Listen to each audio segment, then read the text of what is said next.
आप देख रहे हैं अनोखा पोस्ट। नमस्कार, आप देख रहे हैं अनोखा पोस्ट चैनल। दोस्तों, आज मैं आपको एक ऐसे देश के बारे में बताने जा रहा हूं जो बिहारियों का देश के नाम से मशहूर है। अफ्रीकी महाद्वीप के तट के दक्षिण पूर्व में लगभग 900 किलोमीटर की दूरी पर हिंद महासागर में और मेडागास्कर के पूर्व में स्थित एक द्वीपीय देश है मॉरिशस। मॉरिशस देश के अतिरिक्त इस गणराज्य में सेंट ब्रेडन, रॉड्रिगज और अगालेगा द्वीप भी शामिल है। दक्षिण पश्चिम में 200 किलोमीटर पर स्थित फ्रांसीसी रियूनियन द्वीप और 570 किलोमीटर उत्तर पूर्व में स्थित रॉड्रिगज द्वीप के साथ मॉरिशस मस्कारेने द्वीप समूह का हिस्सा है। मॉरिशस की संस्कृति मिश्रित संस्कृति है, जिसका कारण पहले इसका फ्रांस के अधीन होना और बाद में ब्रिटिश स्वामित्व में आ जाना।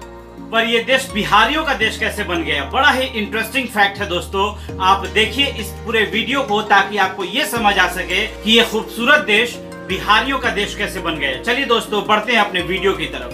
22 मार्च 1905 को बिहार बंगाल प्रेसिडेंसी से अलग होकर एक नया राज्य बनता है।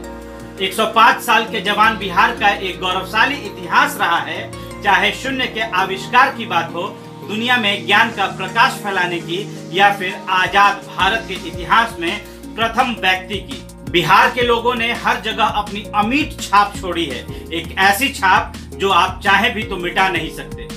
आज हम आपको बिहार की माटी के उस लाल की कहानी बताने जा रहे हैं जिन्होंने हजारों किलोमीटर दूर स्थित देश मॉरिशस को आजादी दिलवाई थी। उनका नाम है सर शिवसागर राम गुलाम। उन्होंने न सिर्फ मॉरिशस को आजादी दिलवाई बल्कि 1961 से 1982 तक वहां के प्रधानमंत्री भी रहे। जी हाँ दोस्तों, एक बिहारी जो कि मॉरिशस का प्रधानमंत्री रहा है और आज भी वहां बिहारियों का बोलबाला है। सर शिवसागर राम गुलाम हिंदू धर्म के अनुयायी, हिंदी भाषा के पक्षधर और भारतीय संस्कृति के पोषक रहे।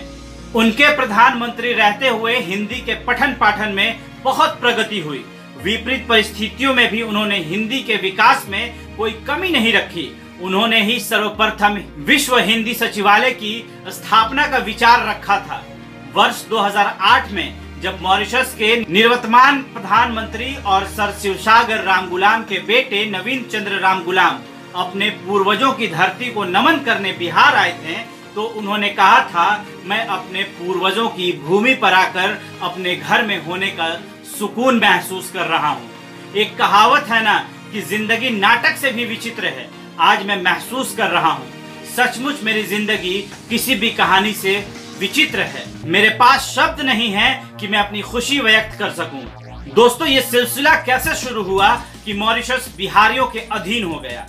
आज से 140 साल पहले बिहार के भोजपुर जिले के हरी गांव के कुछ लोग रोजी रोटी के लिए मॉरिशस गए थे। उन्हीं में से एक थे मोहित राम गुलाम। मोहित राम गुलाम ने जब 1871 में कलकत्ता बंदरगाह से मॉरिशस पहुंचकर वहां की गुलामी की जिंदगी शुरू की, तो उन्हें इस बात का जरा सा भी अंदाजा नहीं था कि उनका बेटा न सिर्फ बिहार वासियों को बल्कि पूरे मॉरिशस को आजादी दिलाएगा। 18 सितंबर 1900 को मॉरिशस के बेल रिव में मोहित राम गुलाम का बेटा हुआ, जिसे वे प्यार से केवल कहकर बुलाते थे। इसी केवल ने न सिर्फ देश को आजादी दिलवाई बल्कि वहां की शासकीय व्यवस्था को भी सुदृढ़ बना दिया। सर शिवसागर राम गुलाम हिंदू धर्म के अनुयायी थे, हिंदी भाषा के पक्षधर थे, भारतीय संस्कृति के पोषक थे।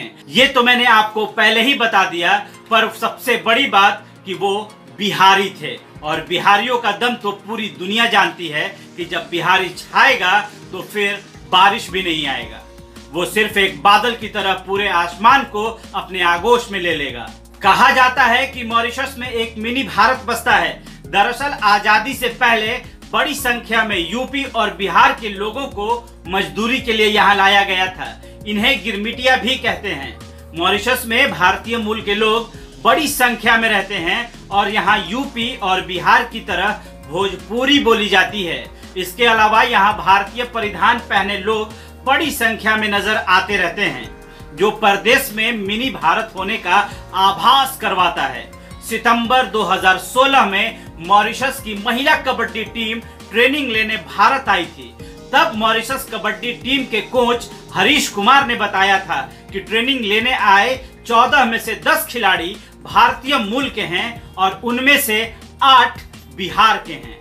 हालांकि टीम में मौजूद किसी भी खिलाड़ी को इस बात के बारे में जानकारी नहीं थी कि उनके पूर्वज बिहार के किस हिस्से से मॉरिशस पहुंचे थे, लेकिन उन्हें यह पता था कि उनके पूर्वज बिहार से ही मॉरिशस गए थे और आज वो मॉरिशस में एक बिहारी की तरह जीना अपने आप को बहुत ही ज्यादा खुशकिस्मत मानते हैं। दोस्तों, बिहार का अस्तित्व ही इतना जबरदस्त और जानदार रहा है कि जिसे जितना जानिएगा उसे जानने के लिए और ललायत हो जाइएगा।